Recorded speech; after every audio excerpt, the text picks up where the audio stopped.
আজকের খাবারে আছে ভাত, ফুলকপি আলুর চচ্চড়ি আর অরহর ডাল আর আচার।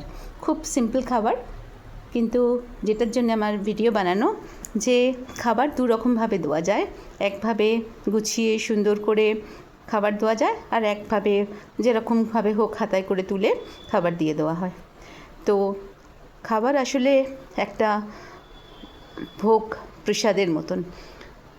প্রত্যেকটা মানুষের আত্মার মধ্যে পরমাত্মার বাস থাকে, তাই খাবারকে সবসময় প্রসাদের মতন করে সাজিয়ে যেরমভাবে ভগবানকে দিতে হয় ওরমভাবেই দেওয়া উচিত। এই যে একটা দিতে হবে, তাই যেরমভাবে দিয়ে দেওয়া। ভাতটাকে ছড়িয়ে ছিটিয়ে দিয়ে দিলাম, তরকারিটা দিয়ে দিলাম, যেভাবে খুশি এরমভাবে কখনোই দেওয়া উচিত না আমার মনে হয়। আপনাদের কি মনে হয়? আপনারা নিশ্চয়ই জানাবেন। রাধে রাধে।